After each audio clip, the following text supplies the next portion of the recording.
আজকে আমাদের দেশে সনাতন ইসকন নামের কয়েক শয়তানদের কিছু শয়তানি কার্যকলাপ শুনতেছেন না আপনারা? জানেন না এটা? এই শয়তানগুলো ধর্মের নাম করে আসলে উগ্রপন্থী এই অসভ্যগুলো মুসলমানদের ভিতরে একটা অরাজকতা সৃষ্টির জন্য এই কাজগুলো করতেছে। কথা বলেন ঠিক কিনা? যদিও সময় হলে শেষের দিকে আলোচনাটা আসবে ইনশাআল্লাহ। আমার কথা কি বোঝা যাচ্ছে না কষ্ট নিচ্ছেন?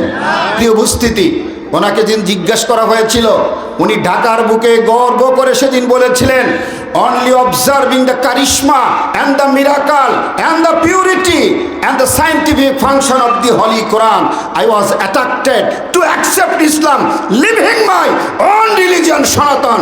চিল্লা করে আল্লাহু আকবার, আরো জোরে আল্লাহু আকবার। ঢাকার বুকে বুক ফুলিয়ে দাঁড়িয়ে সেদিন বলেছিলেন, at that time I was the student of Rajshahi University. এই 93 সালে আমি তখন রাজশাহী ইউনিভার্সিটিতে পড়াশোনা করি। উনি তখন বাংলাদেশে বেড়াইতে আসছিলেন। আল্লাহু আকবার। উনি বলছিলেন যে এই কোরআনুল কারীমের নির্ভুল নিখুঁত অলৌকিক ক্ষমতা আর এর বিজ্ঞান ভিত্তিক তথ্য দেখার পর আমি নিজেকে সংবরণ করতে পারি নাই, মুসলিম হওয়ার জন্য পাগল হয়েছিলাম, তাই আমি মুসলমান হয়েও গেছি। কষ্ট হচ্ছে? প্রিয় উপস্থিতি, বলে কেমনে? আমি সেই কথাটা আপনাদের সামনে একটু ছোট্ট করে তুলে ধরার চেষ্টা করব ইনশাআল্লাহ। কথায় কথা আসে, আমাদের এক সময় মনে করা হতো কোরআন বুঝি একটা ধর্মের বই, এটা বুঝি দেখে পড়ার বই, এটা শুধু রমজান মাসে পড়া লাগবে আর মানুষ মরে গেলে পড়া লাগবে। ঠিক না ভাই? ঠিক এই ধারণা ছিল না? কথা বলেন। কিন্তু আল্লাহ কি বলছেন? না, এই কোরআন এমন একটা কিতাব, মা ফাররাতনা ফিল কিতাব মিন শাই, there is no sector which is not explained or described in the holy Quran.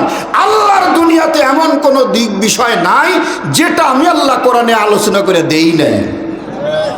তার মানে অর্থনীতি, সমাজনীতি, রাষ্ট্রনীতি, পররাষ্ট্রনীতি, যুদ্ধনীতি, আন্তর্জাতিক নীতি, পারিবারিক নীতি, ব্যক্তিনীতি, সমাজনীতি, যা চান everything is included in this holy কোরআন।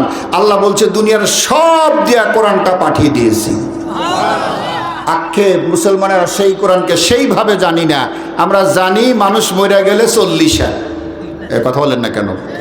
মানুষ মরে গেলে এক ঝাঁক নারী পুরুষ লাশের চারপাশে ঘুরে বৈশা একটা খতম তোলে। ঠিক না ভাই? ঠিক, যেটা একেবারেই উচিত না। মরা মানুষ মরে গেল, মানুষ মারা গেলেও কি কোরআন পড়া শোনে? তো কারে শোনান? কোরআন শোনাইতে হবে তাজা অবস্থায়। ঠিক না ভাই? ঠিক। মরার পরে কোনো কোরআন শোনান, এটা ইসলামের বিধান না। This is not the system of Islam. কষ্ট নিলেন মনে হয়। অনেক বুজুর্গ বোঝে, আরে আমরা যে খতম তুলি, সময় নাই বলার, আমি সামনে আগে যদি যাব না। ডক্টর শিব শক্তি মহারাজ, সাংবাদিকেরা প্রশ্ন করলো কিভাবে হলেন একটু বলুন তো। সেদিন ডক্টর শিব শক্তি মহারাজ বললেন, কথা কি বোঝা যায়?